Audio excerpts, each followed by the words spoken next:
Coucou les amis, j'espère que vous allez bien. Je suis toujours sur mon petit chemin là dans la plaine de l'Orbe.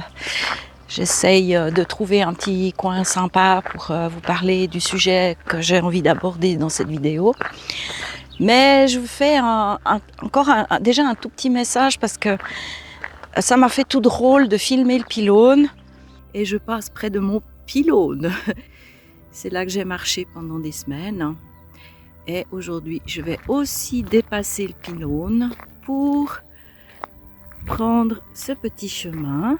C'est bien plus joli là. Et puis depuis que je marche, depuis que j'ai dépassé ce pylône, il me vient vraiment des pensées que j'ai envie de vous partager parce que ça me touche quand même énormément.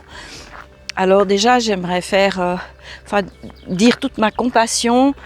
Et j'oublie pas, vraiment j'oublie pas toutes les personnes qui ont des pylônes dans leur vie, qui sont des pylônes qu'ils n'ont pas choisis et qui ne peuvent pas dépasser pour des questions de santé ou plein d'autres raisons. Et même si ces vidéos, j'essaye de les rendre, de parler de tout ce qui est possible de faire dans la vie, de dépasser justement ces pylônes. Je sais qu'il y a des gens qui peuvent regarder les vidéos en se disant « elle est bien gentille, mais moi je peux pas ». Et juste vous dire que ça me touche et que je vous oublie pas.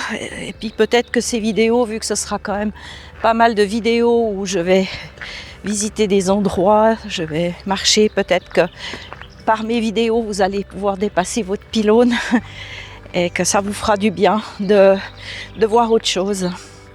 Et puis les personnes qui se sont mis un pylône personnel, un pylône d'auto-sabotage ou de limite, d'auto-limite, et voilà, de se dire, mais enfin moi c'est ce qui m'a touchée ce matin en dépassant le pylône, c'est de me dire, mais Sandra, depuis que tu as dépassé le pylône, je vous en ai parlé dans ma vidéo d'hier, mais tout ce que j'ai pu vivre, tout ce que je... C'est beau derrière le pylône, ça vaut la peine de le dépasser. Franchement, c'est pas facile, hein, je vous cache pas, c'est pas facile. Mais qu'est-ce que ça en vaut la peine? Alors voilà, c'est la petite parenthèse avant le sujet du jour. Et puis oui, ça amortit aussi un peu la vidéo de demain où je vous partagerai encore d'autres choses que j'ai vécues ces derniers temps. Alors voilà, c'était une petite parenthèse. Ceux qui peuvent dépasser votre pylône parce que ça vaut vraiment la peine. Voilà, à tout à l'heure.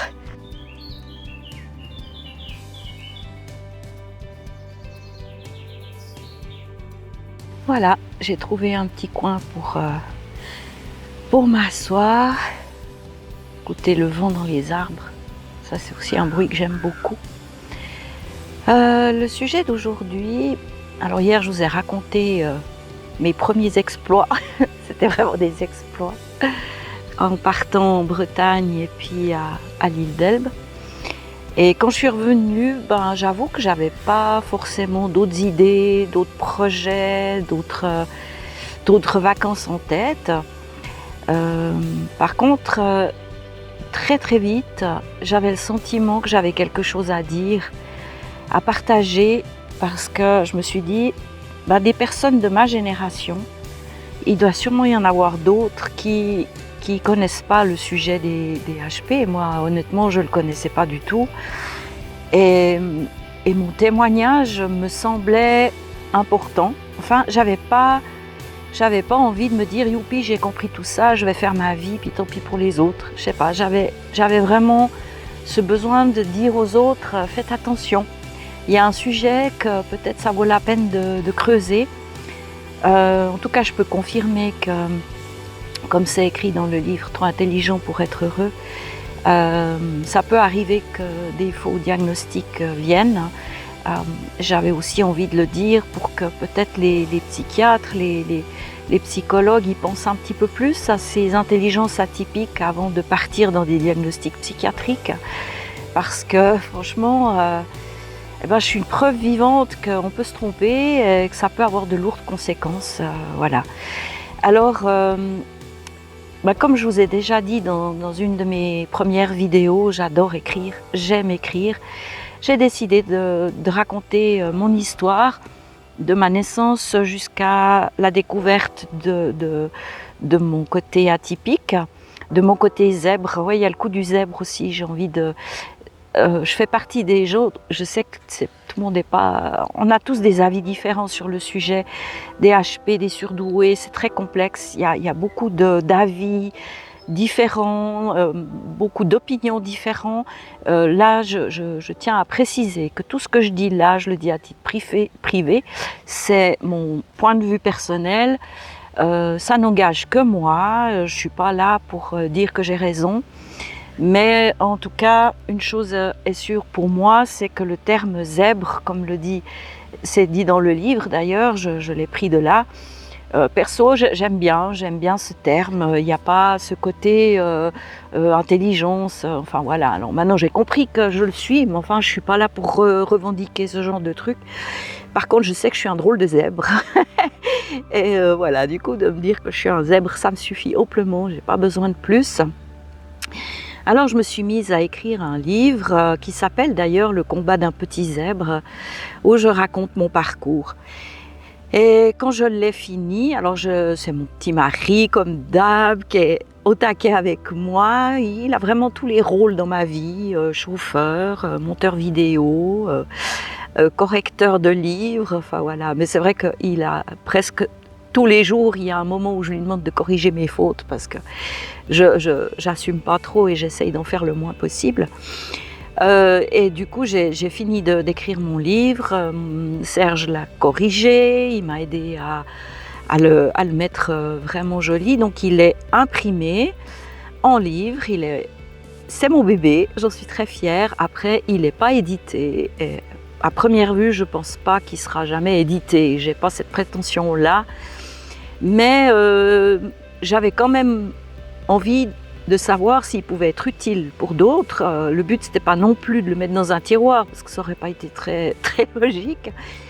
Et un jour, le hasard de la vie encore, il y a eu un article dans le journal de la région, qui parlait d'une association, Association Z pour personnes à intelligence atypique.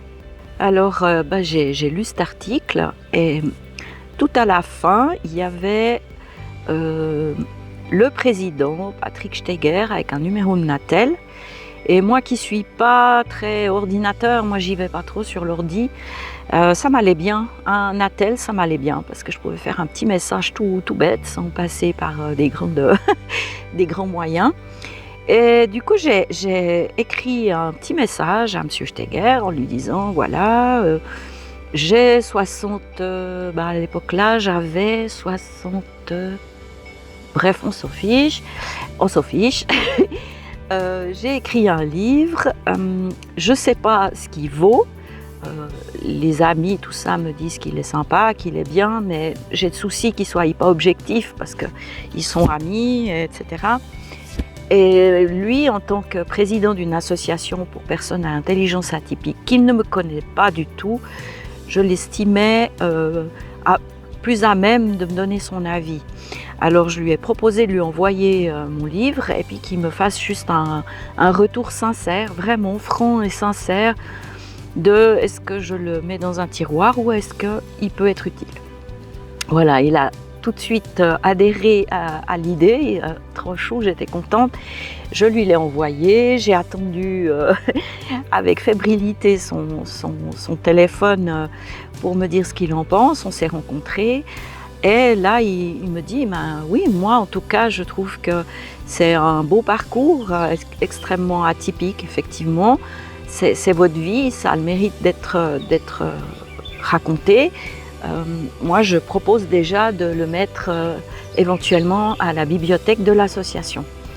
Et alors bon, moi j'étais toute gênée parce que voilà, je ne pensais pas qu'il réagirait comme ça. J'ai accepté vraiment son compliment. Hein. Ça, c'est aussi quelque chose que j'apprends, c'est d'accepter les compliments. C'est pas facile. Et puis après, il me demande en fait si je veux faire partie de l'association. Ça m'avait même pas traversé l'esprit 2 minutes. Et là, il m'a mis un petit coup de pression parce que je m'imaginais pas entrer dans une association. Qui suis-je pour qu'est-ce que je peux apporter, qu'est-ce que je peux y faire. Enfin voilà, c'était quelque chose que j'avais pas réfléchi d'avance. Et puis tout de suite, les 3 premières secondes, c'était justement, tu peux rien apporter, t'aimes pas quand il y a beaucoup de gens, tu stresses vite. J'aurais eu tendance à refuser.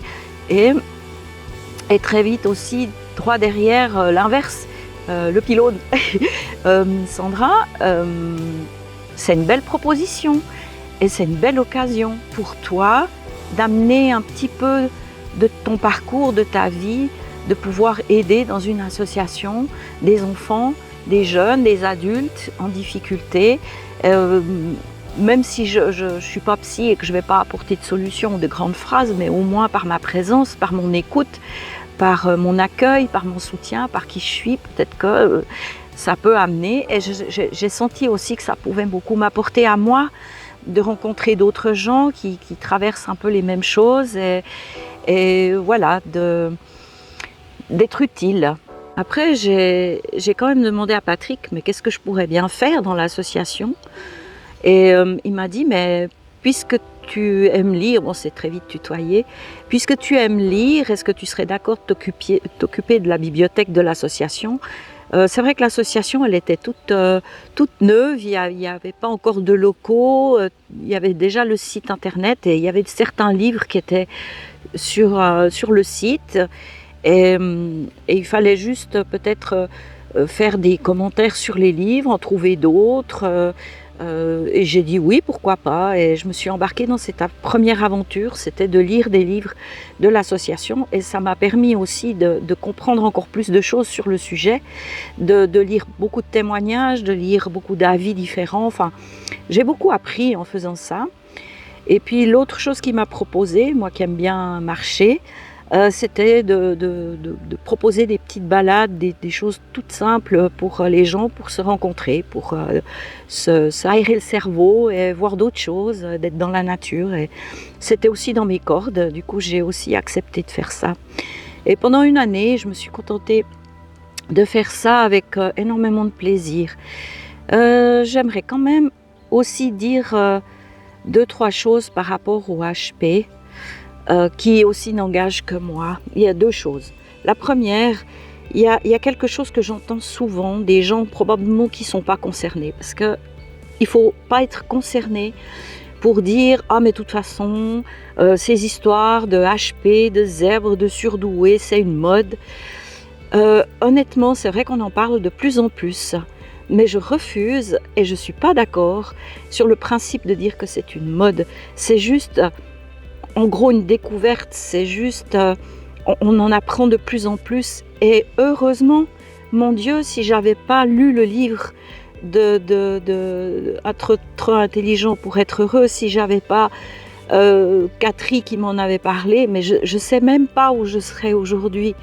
Donc arrêtez de dire que c'est une mode et puis qu'on s'en fiche, ça peut quand même aider des gens. Alors voilà, déjà ça, c'est mon premier petit coup de gueule. Ce n'est pas une mode. Et la deuxième chose aussi, il faut juste que je me rappelle, qu'est-ce que je voulais vous dire ? Oui, c'est les gens qui disent qu'il y en a marre de dire que les HP sont en difficulté, que c'est difficile. Moi, j'ai pas eu de problème. J'ai quand même réussi à étudier, où je fais du tennis, où je fais du violon, où je fais des études, ou je sais pas quoi. Bah, tant mieux pour vous, franchement, tant mieux pour vous. Et je pense pas, alors c'est là où j'engage mon avis, je pense pas que c'est le fait d'être HP la difficulté. Si tu es juste HP, puis que tu es dans un bon cadre, que tu le sais assez vite ou que tu n'as pas de difficultés autres, je pense que c'est pas un problème. Pour moi, le problème, il arrive quand on a des d'autres soucis qui viennent se greffer. Déjà quand on ne le sait pas, quand on a des problèmes de dyslexie, de dysorthographie, de dyscalculie, de dyspraxie, de hypersensibilité, de TDAH, de TSA, troubles autistiques, puis comme moi, sur mon parcours, des profs qui vous aident pas, qui vous comprennent pas, qui vous mettent au fond de la classe, des élèves qui se foutent de vous, enfin, c'est tout ça qui fait qu'un HP peut déraper, peut avoir des difficultés, voilà, c'est mon avis, hein, mais il vaut ce qu'il vaut, mais je le dis comme ça. Et cette association, honnêtement, je l'ai à cœur, je me donne de la peine, je suis heureuse d'être là. Et forcément, dans l'association, c'est des personnes en difficulté qui viennent à un HP qui arrivent à gérer sa vie sociale, sa vie professionnelle, même sa vie scolaire, ou les parents qui arrivent à gérer leurs enfants, ils ne viennent pas dans une association. Donc forcément, les gens que je rencontre, c'est des gens en difficulté. Voilà, c'est tellement logique que voilà, je suis heureuse d'être là pour eux. Je fais partie du comité depuis 2 ans maintenant. Je m'occupe de l'accueil. Après, ce que je mets en place là avec mes vidéos, mes randonnées, tout ce que je vais encore vous partager et vivre avec vous, c'est à titre privé. Voilà. Là, je parle de l'association parce que j'en suis fière, je suis heureuse d'y être, je trouve qu'elle est extraordinaire, qu'elle mérite d'exister, que j'aime ce qu'elle propose parce que c'est une association pour personnes à intelligence atypique au sens large du terme. On n'a pas besoin de venir avec des tests, on n'a pas besoin de... Voilà, si on se sent concerné, si on a besoin... Moi, ce que je me rends compte en rencontrant toutes ces personnes, c'est beaucoup ce côté, j'ai besoin de rencontrer des gens qui me ressemblent, qui me regardent pas avec des yeux de merlan frit, qui comprennent mes difficultés, et juste ça, voilà. Donc c'est surtout une plateforme d'échange, une plateforme de soutien, d'entraide, et je suis très heureuse d'en faire partie. Alors voilà, je voulais juste vous parler de cette association Z. Je vous mets sur ma chaîne le site, si vous voulez juste guigner, et peut-être vous y inscrire ou venir. Et voilà, en tout cas, vous seriez la bienvenue. Et c'était un petit coup de pub, voilà, parce que je tiens à cette association. Ça sera tout pour aujourd'hui. Merci de m'avoir écouté jusque-là. Et je vous donne rendez-vous demain pour vous parler d'un défi que je me suis lancé. Un nouveau défi dont je vais vous parler dans la prochaine vidéo. Voilà, j'ai fini. Alors, à la prochaine. Tout de bon. Bisous.